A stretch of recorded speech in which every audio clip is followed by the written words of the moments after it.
मंगलौर बसपा विधायक सरबत करीम अंसारी का दिल्ली में निधन। सीएम धामी ने परिवार को बंधाया ढांढस। बीएसपी अध्यक्ष मायावती ने जताया दुख।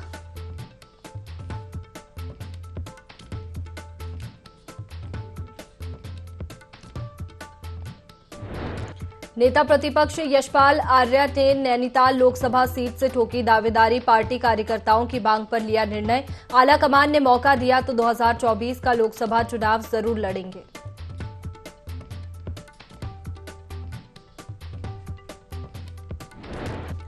बद्रीनाथ धाम में श्रद्धालुओं का तांता। लगातार बढ़ रही तीर्थ यात्राओं की संख्या। अब तक 16 लाख से अधिक श्रद्धालुओं ने किए धाम के दर्शन।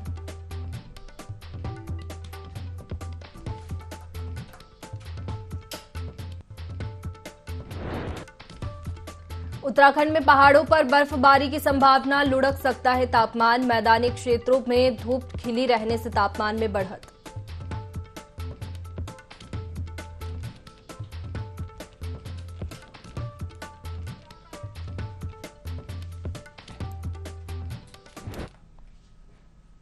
नमस्कार, आप देख रहे हैं देवभूमि लाइव। मैं हूं आपके साथ में वैष्णवी। बुलेटिन की शुरुआत खबरों के साथ। मेरी माटी मेरा देश कार्यक्रम के अंतर्गत भारतीय जनता पार्टी मसूरी मंडल ने शहीदों और स्वतंत्रता सेनानियों के घरों से मिट्टी एकत्रित की और कलश के माध्यम से देहरादून भेजी गई, जहां से पूरे प्रदेश से एकत्रित कलश को शौर्य स्थल दिल्ली भेजा जाएगा। इस मौके पर मसूरी मंडल अध्यक्ष राकेश रावत ने बताया कि देश के हर नागरिक को अपनी माटी से जोड़ने के लिए मेरी माटी मेरा देश कार्यक्रम आयोजित किया गया है, जिसमें मसूरी मंडल ने शहीदों और स्वतंत्रता सेनानियों के घरों से मिट्टी एकत्रित की है।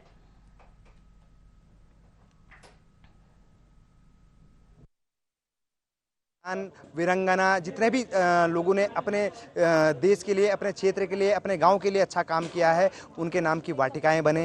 ये मिट्टी हर गांव से, चाहे शहरी क्षेत्र हो चाहे कहीं भी हो, हर जगह से इकट्ठी होकर मसूरी मंडल के द्वारा ये हमारी महानगर को जाएगी। महानगर से ये फिर दिल्ली जाएगी। दिल्ली जहाँ पे वाटिकाएं बन रही है वीरंगना के, उसमें कम से कम 2 करोड़ देसी स्वदेशी पौधे रोपे जाएंगे इसमें, और ये शहीदों के बलिदान का प्रतीक होगा। और साथ ही साथ इसके साथ जो हमारे देश का नागरिक है उसे एक सम्मान मिलेगा कि वो अपनी माटी से जुड़ा रहे। प्रत्येक कार्यकर्ता के, प्रत्येक भारतवासी के घर के आंगन की मिट्टी इकट्ठी करके हमने मंडल स्तर पे इकट्ठा किया, जिसको हम जिला स्तर पे भेजेंगे, जिला स्तर वाले प्रदेश स्तर पर भेजेंगे, प्रदेश स्तर वाले राष्ट्रीय स्तर पे भेजेंगे, और राष्ट्रीय कार्यालय से ये जो हमारा वहाँ शौर्य स्थल बना हुआ है उस पर जाएगी कि भाई जो हमारे देश के सपूतों ने योगदान दिया है, हम कुछ नहीं कर सकते हैं तो उनके अपने आंगन की मिट्टी ला के उनको एक श्रद्धांजलि पे तो कर सकते हैं। ये राष्ट्रीय स्तर पे राष्ट्रीय चेतना जगाने का एक शुद्ध कार्यक्रम है कि आदमी समझे कि मैं खाली बातों से देश की बात ना करूं, भावनात्मक रूप से भी मैं उन वीर सपूतों के प्रति, अपनी भारत माँ के प्रति मेरी जवाबदारी है। मंगलौर से बसपा विधायक सरबत करीम अंसारी का दिल्ली के फोर्टिस अस्पताल में इलाज के दौरान निधन हो गया है। विधायक के निधन की खबर मिलते ही बसपा कार्यकर्ताओं और कस्बे में शोक की लहर दौड़ गई है।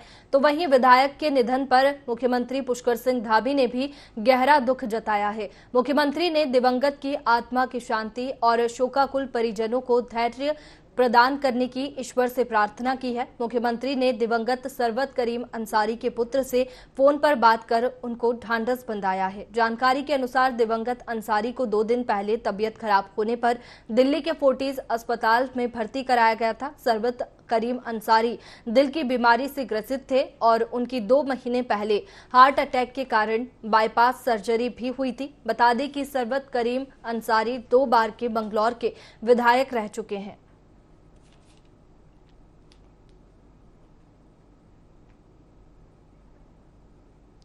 तो मंगलौर से बहुजन समाज पार्टी विधायक सरबत करीम अंसारी का दिल्ली के फोर्टिस अस्पताल में इलाज के दौरान निधन हुआ है। विधायक के निधन की खबर मिलते ही बसपा कार्यकर्ताओं और कस्बे में शोक की लहर दौड़ गई है। बता दें, एक बड़ी क्षति पार्टी के लिए। तो वहीं विधायक के निधन पर मुख्यमंत्री पुष्कर सिंह धामी ने भी गहरा दुख जताया है। मुख्यमंत्री ने दिवंगत की आत्मा की शांति और शोकाकुल परिजनों को धैर्य प्रदान करने ईश्वर से प्रार्थना की है। मुख्यमंत्री ने दिवंगत सरबत करीम अंसारी के पुत्र से फोन पर बात कर उनको ढांढस बंधाया। तो एक बड़ी क्षति राजनीति में पहुंची है। बसपा विधायक सरवत करीम अंसारी का दिल्ली के फोर्टिस अस्पताल में इलाज के दौरान निधन हुआ है। चलिए इसी पर जानकारी लेंगे। संवाददाता शहजाद अली हमारे साथ में फोन लाइन पर जुड़ गए हैं। शहजाद, विधायक सरवत करीम अंसारी का निधन हुआ है, बड़ी क्षति पार्टी के लिए।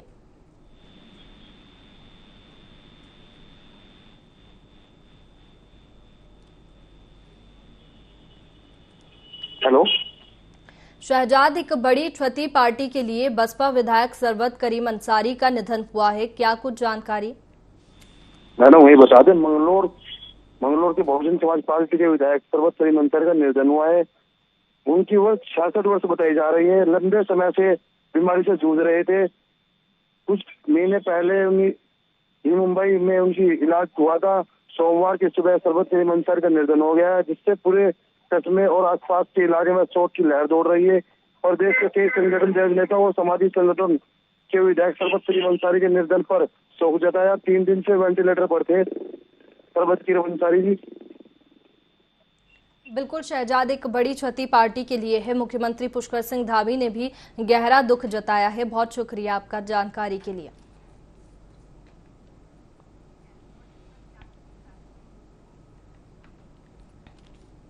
देहरादून में 2016 के स्टिंग ऑपरेशन के मामले में सीबीआई ने पूर्व मुख्यमंत्री हरीश रावत, पूर्व कैबिनेट मंत्री हरक सिंह रावत, निर्दलीय विधायक उमेश कुमार और कांग्रेस पार्टी के विधायक मदन बिष्ट को नोटिस भेजा है, जिसको लेकर सियासत देखी जा रही है। भाजपा का कहना है कि प्रदेश की जनता अच्छी तरह से जानती है कि हरीश रावत ने मुख्यमंत्री रहते हुए किस तरह से प्रदेश को लूटने की बात कही थी। सीबीआई जांच कर रही है, एक सामान्य प्रक्रिया है। सीबीआई जांच में दूध का दूध, पानी का पानी हो जाएगा। ये जो सीबीआई जांच है, सीबीआई के द्वारा नोटिस दिए जा रहे हैं, ये सब जब हरीश रावत जी प्रदेश के मुख्यमंत्री थे, ये उस समय के उनके आपस के झगड़े, लेन देन के झगड़े हैं। और वो लेन देन का झगड़ा राजनीतिक रूप लेकर के बड़ा रूप उसने लिया। पूरे प्रदेश की जनता को इसकी जानकारी है और ये एक रूटीन की प्रक्रिया है। सीबीआई के पास वो जांच चल रही है, सीबीआई उसकी जांच कर रही है, तो ये अपनी प्रक्रिया के तहत सीबीआई नोटिस भी भेज रहे हैं, उनसे पूछताछ भी करेगी। जो निर्धारित प्रक्रिया है उसके अनुसार ये काम हो रहा है। जहां एक तरफ भाजपा इन्वेस्टर समिट को लेकर काफी खुश नजर आ रही है, तो वहीं दूसरी ओर नेता प्रतिपक्ष यशपाल आर्य भाजपा पर विकास को लेकर गंभीर आरोप लगा रहे हैं। उनका कहना है कि भाजपा केवल दिखावा कर रही है। प्रदेश में चाहे सड़क हो, स्वास्थ्य सेवाएं हो या विकास की कोई भी बात हो, किसी भी तरह से उत्तराखंड में भाजपा की ओर से विकास नहीं किया गया है। युवा बेरोजगार घूम रहे हैं, लेकिन भाजपा केवल इवेंटों के नाम पर लोगों को गुमराह कर रही है। सरकार को चाहिए कि अपना लेखा जोखा जनता के सामने रखे। 1,05,000 करोड़ रुपया कर्ज में डूबी हुई सरकार, डबल इंजन की सरकार, केंद्र सरकार ने कोई राहत नहीं दी है। आज भी चाहे नेशनल हाईवे हो, चाहे स्टेट हाईवे हो, जिला मार्ग, उनकी तो हालत बदतर है। हल्द्वानी से लेकर आप गुंजी छोड़िए, पिथौरागढ़ तक, सीमांत जनपद तक चले जाएं, बदहाल सड़कें हैं। जो पिछले वर्षों में जो आपदा से प्रभावित क्षेत्र है, वो उसकी स्थिति जस की तस है, विस्थापन नहीं हो पा रहा है। रोज हादसे हो रहे हैं, दुर्घटनाएं हो रही हैं। जोशीमठ इसका उदाहरण है, धारचूला इसका उदाहरण है। कभी भी कोई हादसा, बड़ा हादसा हो सकता है। सरकार आंखें मुद्दे हुई है, सरकार से इससे कोई सरोकार नहीं है। सरकार बस एक ऐसा खोखले नारे और ऐसी तस्वीर जनता के सामने रखती है और जनता को गुमराह करने की, दिग्भ्रमित करने की कोशिश करती है, लेकिन अब जनता समझ चुकी है। लोकसभा चुनाव को लेकर भाजपा और कांग्रेस तैयारियों में जुटी हुई है। वहीं भाजपा प्रवक्ता वीरेंद्र बिष्ट का कहना है कि कांग्रेस के पास चुनाव लड़ने के लिए प्रत्याशियों की कमी है। उनके पास भाजपा के सामने अपने प्रत्याशी खड़े करने के चेहरे नहीं हैं। साथ ही कांग्रेस के पास नेता भी नहीं है और जो नेता है वो चुनाव लड़ना नहीं चाहते। कांग्रेस उन नेताओं पर दाव खेलना चाहती है जिन्हें पूर्व में भी जनता नकार चुकी है। उन्होंने कहा कि उत्तराखंड में भाजपा का मजबूत संगठन है और कांग्रेस भाजपा के सामने टिकने वाली नहीं है।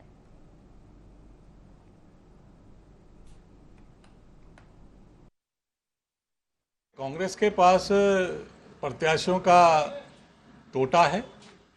उनके पास भारतीय जनता पार्टी के प्रत्याशियों के सामने अपने प्रत्याशी खड़े करने के लिए कोई प्रमुख चेहरा नहीं है।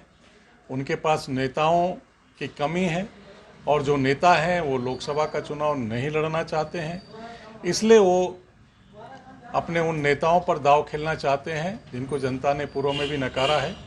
ऐसे सभी प्रयोजन को कांग्रेस कर रही है। भारतीय जनता पार्टी मजबूत संगठन है और उत्तराखंड राज्य में सबसे मजबूत और सबसे लोकप्रिय संगठन है।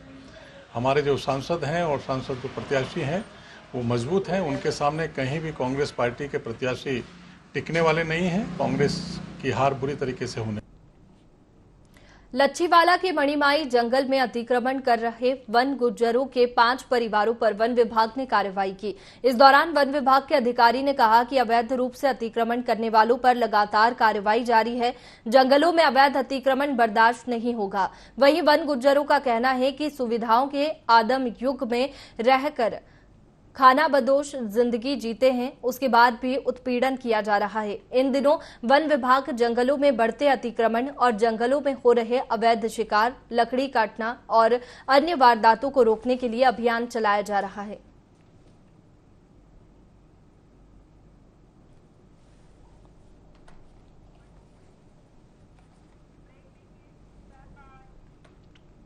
दो 2024 के लोकसभा चुनाव आते ही Bharatiya Janata party, Congress, Bahujan Samaj party, Samajwadi party के उम्मीदवारों ने अपनी दावेदारी पेश कर दी है। उधर नेता प्रतिपक्ष यशपाल आर्य ने भी अपने दावेदारी पेश करते हुए कहा कि सभी को दावेदारी करने का हक है, लेकिन आला कमान जिसको भी लोकसभा का टिकट देगी सभी कांग्रेसी उसका समर्थन करेंगे। वहीं उन्होंने कहा कि मैंने कांग्रेस की इतने सालों तक सेवा की है और उत्तर प्रदेश असेंबली में और उत्तराखंड में भी कई बार मंत्री और विधायक रह चुका हूं, जिसके चलते लोकसभा का टिकट के लिए मैं भी अपनी दावेदारी पेश की है। सबका अधिकार है दावेदारी करना होना, लेकिन निर्णय फैसला पार्टी कर और उसी आधार पर पार्टी के फैसले के आधार पर हम सब लोग उसका सम्मान भी करते हैं, स्वीकार भी करते हैं। नैनीताल उधम सिंह नगर की आवाम ने, महान जनता ने, हमारे वरिष्ठ नेताओं ने, हमारे सम्मानित जनप्रतिनिधियों ने और जनता का आशीर्वाद रहा है। चाहे खटीमा अविभाजित उत्तर प्रदेश हो, 2 बार उत्तर प्रदेश के असेंबली में जाने का खटीमा की महान का को स्वीकार किया है एक कार्यकर्ता के रूप में। और आज भी पार्टी का जो भी निर्णय होगा, जो भी निर्देश होगा, यशपाल आर्य एक कार्यकर्ता के तौर पर उस निर्णय का सम्मान करेगा और उसे स्वीकार भी करेगा। दावेदारी बहुत लोग दावेदार बहुत हो सकते हैं, लेकिन फैसला पार्टी नेतृत्व को, पार्टी हाईकमान को करना है और जो भी निर्णय होगा उसके अनुरूप हम लोकसभा चुनाव में काम करेंगे। खटीमा में सीएम के नोडल अधिकारी दिनेश यादव ने लोगों की जन समस्याएं सुनी और संबंधित अधिकारियों की समस्या निराकरण के निर्देश दिए। इस मौके पर बीजेपी के नगर मंडल अध्यक्ष जीवन सिंह धामी, वरिष्ठ नेता राम पांडे सहित तमाम शिकायतकर्ता मौजूद थे, जिन्होंने अपनी समस्याएं बताई। दिनेश यादव नोडल अधिकारी। विधानसभा क्षेत्र खटीमा के अंतर्गत जो भी निवासी हैं उनकी पृथक पृथक विषयों से संबंधित एप्लीकेशंस प्राप्त हुई हैं। उनको जो भी नियम सम्मत कार्रवाई अपेक्षित है वो कार्रवाई की जाएगी और यहाँ की समस्याएं जो हैं उसका त्वरित निस्तारण का पूरा प्रयास किया। काशीपुर के ग्राम केसरी गणेशपुर स्थित जंगलों में शराब का कारोबार किया जा रहा था, जिसकी सूचना पुलिस को लगी। पुलिस तुरंत कार्रवाई करते हुए जंगल पहुंची, जहां माफिया मौके से फरार हो गए। हालांकि कुंडा इंचार्ज की सूझबूझ और समझ से आरोपियों को 24 घंटे के अंदर गिरफ्तार कर न्यायालय में पेश किया गया और माफियाओं के पास से देसी तमंचा, कारतूस बरामद की गई। जंगल में शराब बनाने की सूचना प्राप्त हुई थी, जिस सूचना पर पुलिसकर्मी थाने से रवाना होकर वहां पहुंचे थे। गणेशपुर गांव का ये मामला है। वहां पहुंचने पर ये लोग अपनी व्यक्तिगत मोटरसाइकिल से गए थे और वहां बाहर उन्हें मोटरसाइकिल को पार्क करके ये अंदर गए और इन्होंने 3 अलग अलग भट्टियाँ इन्होंने देखी, उनको नष्ट किया। उनके उपकरण ये लोग बाहर जब्त करके लाए। इस दौरान जब ये बाहर आए तो इन्होंने देखा कि इनकी मोटरसाइकिल पर कुछ लोगों के द्वारा आग लगा दी गई थी। तो उसके बाद इन्होंने थाने को इसकी सूचना दी और तत्काल इस पर संज्ञान लेकर इसमें एक मुकदमा पंजीकृत किया गया है और कार्रवाई के दौरान इसमें 4 लोग प्रकाश में आए हैं। उसमें से 2 की हमने गिरफ्तारी कर ली है, बलविंदर डड्डी और एक हरिओम, इन दोनों की हमने गिरफ्तारी कर ली है। मौके पर दोनों के होने के साक्ष्य पाए गए हैं और इसके आधार पर हमने आज इनको माननीय न्यायालय के समक्ष पेश किया जा रहा है। शेष अभी 2 लोग इसमें भी फरार चल रहे हैं। हमारे थाने से इसकी टीम बना दी गई है और जल्दी इनकी भी गिरफ्तारी कर ली जाएगी। नैनबाग के अठजूला के ग्राम परोगी में क्रीड़ा एवं सांस्कृतिक विकास समिति द्वारा 24वें क्रीड़ा एवं सांस्कृतिक शारदोत्सव का आयोजन किया गया, जिसमें मुख्य अतिथि के तौर पर पूर्व खेल मंत्री द्रोणाचार्य पुरस्कार से पुरस्कृत नारायण सिंह राणा ने शिरकत की, जहां समिति ने नारायण सिंह राणा जी का भव्य स्वागत किया। रात्रि संध्या के दौरान आयोजित कार्यक्रम में हिमाचल की गायिका श्रुति शर्मा के गाने ने दर्शकों को झूमने पर मजबूर कर दिया। इस दौरान श्रुति शर्मा ने कहा कि यहाँ की संस्कृति और पहनावा हिमाचल जैसा है। दर्शकों के इस प्यार ने मुझे उत्तराखंड आने का मौका दिया है। और उत्तराखंड शहर बहुत खूबसूरत है, वैसे ही यहाँ के लोग भी बहुत ज़्यादा खूबसूरत हैं। सभी का रिस्पांस बहुत अच्छा है और बहुत ही प्यारी जगह है। और यहाँ का जो उत्तराखंड का कल्चर है बहुत मिलता है हिमाचल से। यहाँ की बोली है, भाषा है, यहाँ का पहनावा है, बहुत ज़्यादा मैच करता है हिमाचल से। तो अपना सा शहर लगा और बहुत अच्छा लगा यहाँ पर। विश्व विख्यात कवि कुमार विश्वास अपने माता पिता, पत्नी और बेटी के साथ हरिद्वार हर की पौड़ी पहुंचे, जहां वह मां गंगा की आरती में शामिल हुए। इस दौरान निरंजनी अखाड़े के आचार्य महामंडलेश्वर कैलाशानंद गिरी और श्री गंगा सभा के पदाधिकारी भी मौजूद रहे। इस दौरान कुमार विश्वास ने कहा कि ये मेरे पुण्यों का उद्भव है कि अपने माता पिता के साथ जो मैंने विश्वविद्यालय बनाने का संकल्प लिया है, उसके लिए बाबा बद्रीनाथ और केदारनाथ के दर्शन किए और बाबा से अनुमति लेने के लिए मैं गया था, जिसके बाद हरिद्वार की हर की पौड़ी पर गंगा सभा के सौजन्य से गंगा आरती में पुण्य प्राप्त करने का सौभाग्य प्राप्त हुआ है।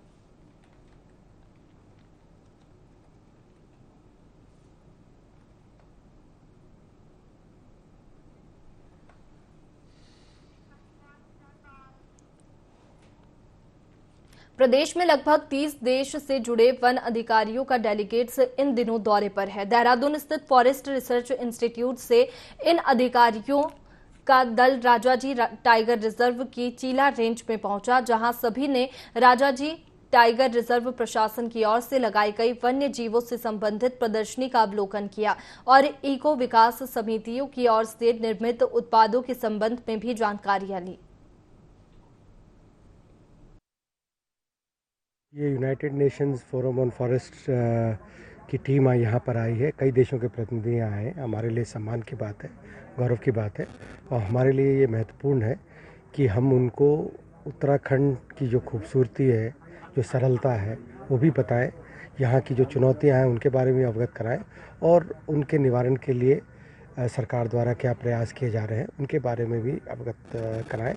और मुझे विश्वास है कि जो भी प्रतिनिधि यहाँ आए हैं वो हमारे राज्य के प्रति और हमारे प्रयासों के प्रति एक अच्छा भाव लेकर यहाँ से वापस जाएंगे। Who have also managed the elephant site for almost 10 years. I think what I'm seeing here is I'm impressed by what I saw here. That especially to hear that the local communities are involved in the co-management of wildlife is something that can contribute to a sustainable management of the wildlife. We have one objective. We cannot be managing forests without also thinking about animals. When the forests are healthy, then we can be able really to respond to the need of the local population.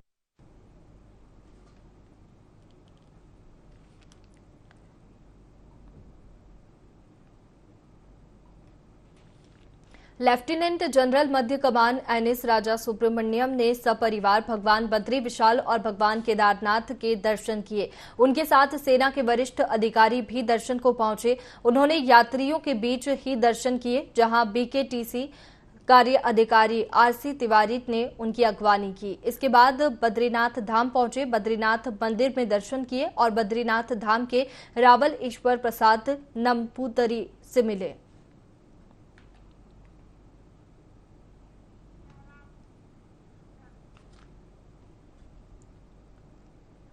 Lok Sabha चुनाव के मद्देनजर देखते हुए उत्तराखंड में BJP सरकार की उपलब्धियों को जन जन तक पहुंचाएगी। बीजेपी प्रदेश प्रवक्ता सुरेश जोशी ने कहा कि अब पार्टी संगठन के सभी प्रवक्ता पार्टी के सभी संगठनात्मक जिलों में प्रेस वार्ता करेंगे। इसकी जिम्मेदारी संगठन की तरफ से तय की गई है और इस प्रेस वार्ता के माध्यम से सरकार की जो उपलब्धियां, जन कल्याणकारी नीतियों को जन जन तक पहुंचाने का काम करेंगे।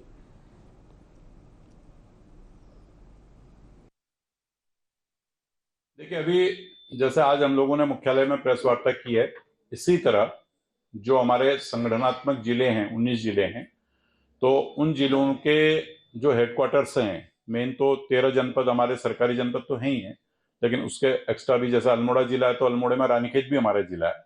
तो ऐसे करके सभी स्थानों पर प्रदेश के जो सम्मानित प्रवक्तागण हैं, सबकी ड्यूटियां लगी हैं और कुछ हमारे सीनियर लीडर्स हैं, माननीय सांसद हैं और विधायक हैं, ऐसे लोगों की भी उसमें ड्यूटियां लगी हैं। तो ये सभी लोग अपने अपने स्थानों पर जाकर सरकार के द्वारा जो कार्य किए गए हैं जनहित के, उन कार्यों को आपके माध्यम से जनता तक ले जाने का प्रयास मीडिया विभाग करेगा, ये हमारी प्लान। उत्तराखंड आंदोलन में अग्रणी भूमिका निभाने वाली सुशीला बलूनी के 84वां जन्म दिवस के उपलक्ष्य में मातृशक्ति सम्मान कार्यक्रम का आयोजन किया गया। उत्तराखंड राज्य आंदोलनकारी मंच की ओर से आयोजित किए गए कार्यक्रम में विभिन्न क्षेत्रों में काम कर रही महिलाओं को सम्मानित किया गया। इस दौरान कार्यक्रम में पूर्व कैबिनेट मंत्री हरक सिंह रावत, कांग्रेस नेता आर्जेंद्र शर्मा, पिछड़े वर्ग आयोग के पूर्व अध्यक्ष अशोक वर्मा भी शामिल हुए। राज्य आंदोलनकारी मंच के जिला अध्यक्ष प्रदीप कुकरेती ने कहा कि सुशीला बलूनी हमारे बीच नहीं है, लेकिन उनकी स्मृति में मातृशक्ति सम्मान कार्यक्रम आयोजित किया गया है।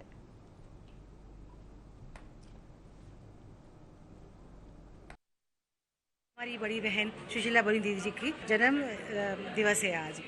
उसी को आज उनके परिवार के द्वारा और आंदोलनकारी मंच के द्वारा आज उसको मनाया जा रहा है और बड़े धूमधाम से के साथ में। ऐसे तो वो स्वर्गीय हो गई हैं, जहाँ भी हो हमारी बहुत बहुत उनके लिए प्रार्थना रहेगी भगवान से कि उनको इससे भी अच्छा जन्म और इससे भी ज़्यादा मान सम्मान उनको प्राप्त हो। इसी कड़ी में जो है महिलाओं को सम्मानित किया गया है। हमारी 3-4 बहनें हैं, आपका नाम मोना पॉल हो गई, सेमवाल जी हो गई, साथ में मुझे भी सौभाग्य प्राप्त हुआ सम्मानित होने का। तो मैं आंदोलन मंच को जो है, आंदोलनकारी मंच को जो है हृदय से आभार प्रकट करना चाहूँगी और आगे भी इस तरह का ये कार्यक्रम, इस तरह का उनका जन्मदिन मनाया जाए। सरकार से मैं प्रार्थना करूँगी और निवेदन करूँगी कि जिनकी वजह से हमें राज्य मिला और मुख्यमंत्री मंत्री बनने का आप लोगों को सौभाग्य प्राप्त हुआ, उनको याद करते हुए उनके सम्मान में जरूर ऐसी कोई योजना लेके आए जो कि जिससे कि पूरा हमारा राज्य लाभान्वित हो और उनके परिवार को भी एक अच्छा संदेश जाएंगे। जो अग्रणी महिला के रूप में हमारी जो मातृशक्ति थी सुशीला बलूनी जी, दिवंगत सुशीला बलूनी जी, आज उनकी जयंती है। प्रतिवर्ष हम उनको बधाई देने जाते थे, कामनाएं, उनका आशीर्वाद लेने जाते थे और आज उनके, क्योंकि आज हमारे बीच में नहीं है, उनके नाम से उत्तराखंड राज्य आंदोलनकारी मंच ने एक पहल करी उनके परिवार के सहयोग से कि मातृशक्ति सम्मान हम लोग जो है प्रारंभ करें। जैसे वो स्वभाव की थी, बिना किसी विवाद के, बिना किसी लालच के, बिना किसी स्वार्थ के, ऐसे ही हमने वो 4-5 लोगों को चुनने का आज प्रयास किया, एक पहल करी कि हम लोग उस दिशा में आगे बढ़ें और उनका नाम जिंदा रहे, जीवित रहे और इतिहास आने वाली पीढ़ी इस बात को पूछे, उनके घर वाले पूछें कि आखिर ये पुरस्कार क्यों मिला है। इससे इतिहास भी जिंदा रहेगा, उनको सच्ची श्रद्धांजलि भी। फिलहाल देवभूमि लाइव में इतना ही। खबरों का सिलसिला जारी रहेगा, बने रहिए IND 24 पर। नमस्कार।